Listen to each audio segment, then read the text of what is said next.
Džihad, prej ste zelo dobro rekli, je pravzaprav duhovno naprezanje, da bi svoje življenje uskladil z Božjo voljo.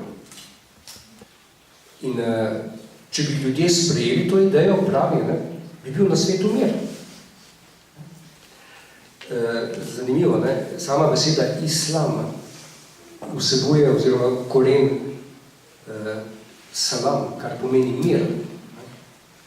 Ne bi bila celo religija miru to.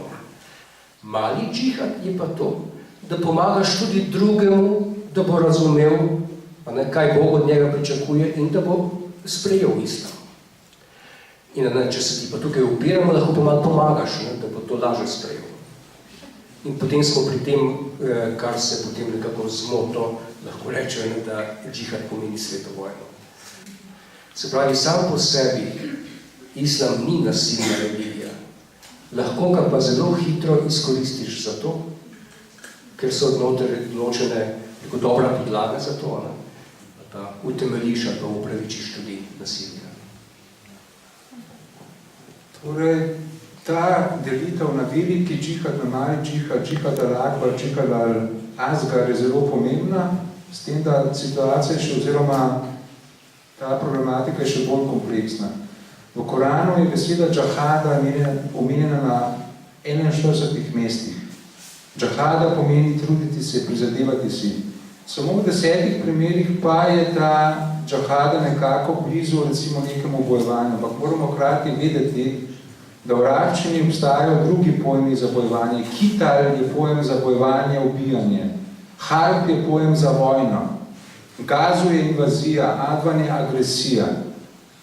Torej, vse to je treba upoštevati, potem pa treba tudi malce kronološko, zgodovinsko gledati. Klasična razlaga, torej, Koran je bila zares v določeni meri, tukaj treba biti spet znanstveno pošten, da je dišala po neki napadalni razlagi. Se pravi, imamo verze meča v Koranu, 9. sura 5. aja in pa 9. sura 29. aja, ki pravi: borite se proti tistim, ki ne priznavajo Boga in sodnega dne in ki ne prepovedujejo tistega, kar prepoveduje Bog in njegov glasnik, dokler ne poniženi ne sprejemajo džizje. Torej, to je bila res neka napadalna razlaga, ampak v novejšem času izrazito prevladuje samoobrambna razlaga tega pojma džihad. Se pravi, da samo v primeru, če je muslimanski svet napaden, potem se lahko preide k nasilju.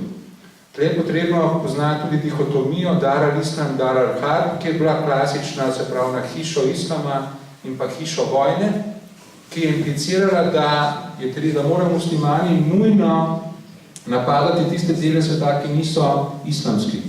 To dihotomijo je v novejšem času zamenjala druga, dar al-islam, dar al-ahd, ki pomeni, da naj muslimanske države sklenejo neke mirovne pogodbe z nemuslimanskimi.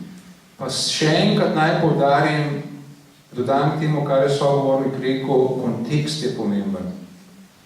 Če se bo muslimanski svet počutil napadenega, če se bo dogajalo Palestine, Iraki in tako naprej, potem seveda bodo prevladale te razlage, oziroma bodo tisti, ki bodo brali Koran, iskali tiste dele, ki omogočajo boj, nasilje.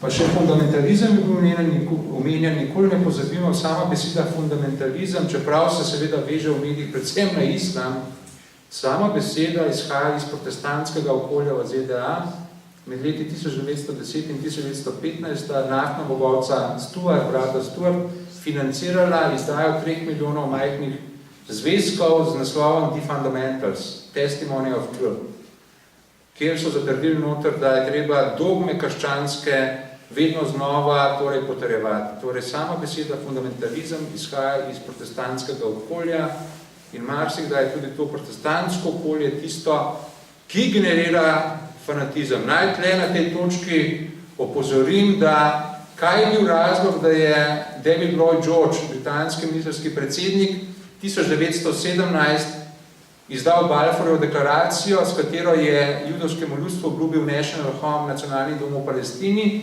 kaj je bil tudi med drugim, kateri skupini spada George Bush mlajši. Govorimo o krščanskem sionizmu. Krščanski sionizem pomeni, to je neka zelo konzervativna protestantska torej usmeritev v ZDA, ki je prepričana, da je vse tisto, kar je zapisano v Svetem pismu, absolutna resnica. In ker v Svetem pismu piše, da bo prišlo do drugega prihoda Jezusa Kristusa na zemljo, torej v Apokalipsi, verjamejo to, verjamejo pa tudi to, kar piše v Jeremiji, naprimer, da bo do drugega prihoda Jezusa Kristusa prišlo potem, ko bo zopet konstituiran svetopisanski Izrael. Torej, te ljudje, in danes, lepo vas prosim, jih je danes v ZDA 75 do 100 milijonov, pravijo, da ne bi vi Izraelci kakorkoli dajali nazaj v zemljo okupiranega Palestinca.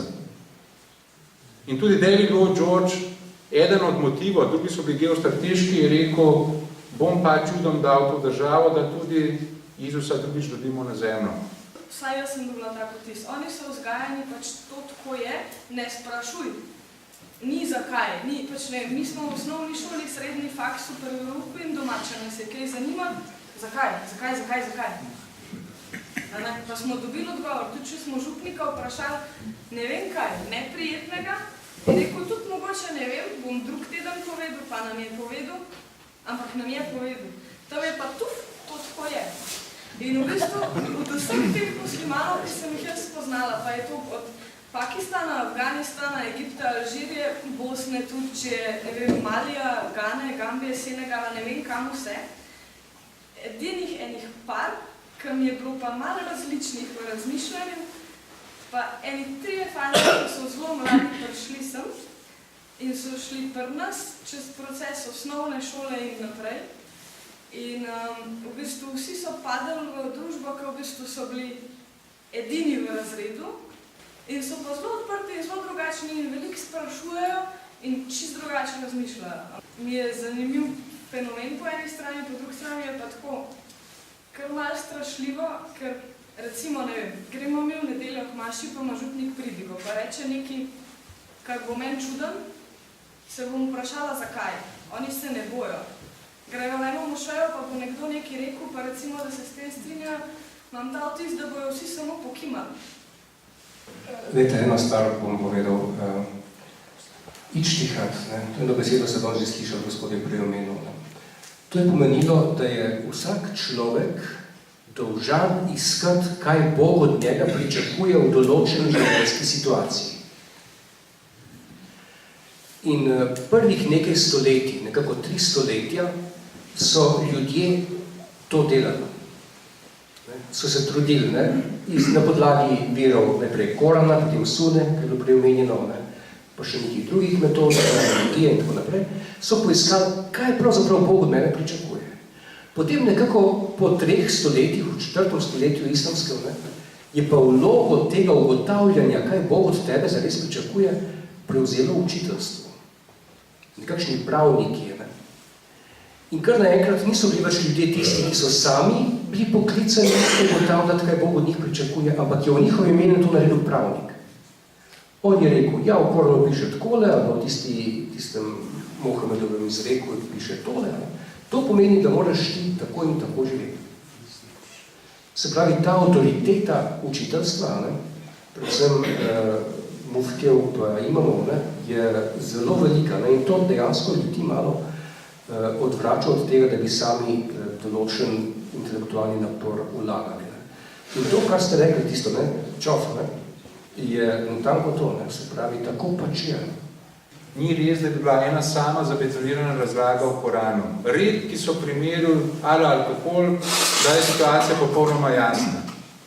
Torej, različne interpretacije obstajajo, torej, da zato ne more biti samo ena tista, ki je zabetonirana. Primer, to se vas, mlada gospodična, verjetno tiče zelo, poroka. Pravna šola Hanafi sunitska ne zahteva od dekleta, da mora pridobiti odobritev svojih moških sorodnikov.